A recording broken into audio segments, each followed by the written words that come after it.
నిన్నటి current affairs చివరి ప్రశ్నకు సమాధానం. భారత్లో అతిపెద్ద ఫుట్బాల్ స్టేడియం ఎక్కడ ఉంది? బెంగాల్ రాజధాని కోల్కతాలో ఉన్న వివేకానంద యువభారతి క్రీడంగన్ దేశంలోనే అతిపెద్ద ఫుట్బాల్ స్టేడియం. సాల్ట్ లేక్ స్టేడియంగా ప్రసిద్ధి చెందిన ఈ గ్రౌండ్లో 85,000 మంది ప్రేక్షకులు మ్యాచ్ వీక్షించవచ్చు.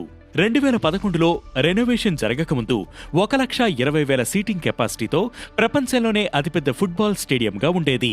కానీ దీని కెపాసిటీ తగ్గించడంతో ప్రస్తుతం ఉత్తర కొరియాలో రన్గ్రాడో స్టేడియం అతిపెద్దదిగా కొనసాగుతోంది.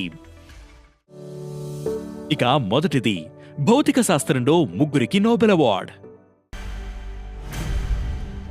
భౌతిక శాస్త్రానికి సంబంధించి ఈ ఏడాది ముగ్గురు అమెరికా శాస్త్రవేత్తలను నోబెల్ వరించింది. కాలిఫోర్నియా యూనివర్సిటీకి చెందిన John Clark, Michel Devoret, John Martinis కు ఈ పురస్కారం దక్కింది. క్వాంటం ఫిజిక్స్ లో వీరు చేసిన పరిశోధనకు గాను the royal Swedish academy of sciences వీరిని నోబెల్తో గౌరవించింది. ఇక రెండవది, ఫిలిప్పైన్స్ లో కోరల్ క్రయో బ్యాంక్ ప్రారంభం.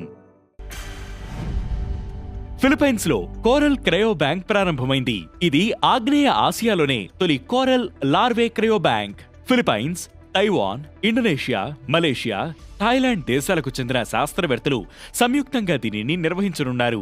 సముద్ర గర్భంలోని పగడపు దిబ్బల పరిరక్షణ, అభివృద్ధి సహా అందుకు కారణమయ్యే కోరల్ లార్వే వృద్ధికి ఈ క్రయో బ్యాంక్ కృషి చేయనుంది. ఇక మూడవది, ఐటీఐ అప్గ్రేడ్ కోసం పీఎం సేతు స్కీమ్. దేశంలోని 1000 ఇండస్ట్రియల్ ట్రైనింగ్ ఇన్స్టిట్యూట్స్ ను ఆధునీకరించేందుకు పీఎం సేతు స్కీమ్ ను ప్రధాని మోదీ లాంచ్ చేశారు.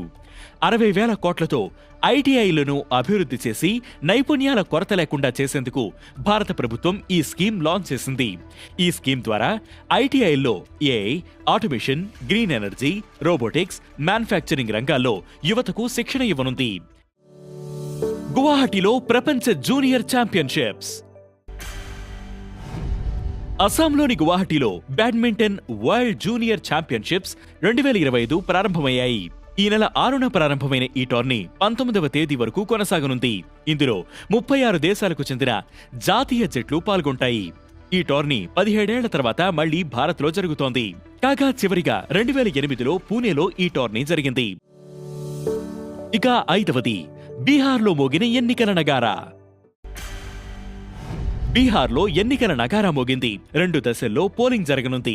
నవంబర్ 6, 11 తేదీల్లో పోలింగ్, కౌంటింగ్ 14న ఉండనున్నట్లు ఎన్నికల సంఘం ప్రకటించింది.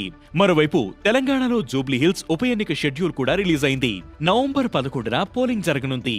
ఇక ఈ రోజు కరెంట్ అఫైర్స్ క్వశ్చన్, లేటెస్ట్ గా ఏ రాష్ట్రంలో మెట్రో రైలు ప్రారంభమైంది? ఈ ప్రశ్నకు సమాధానం మీరే కామెంట్ చేయండి.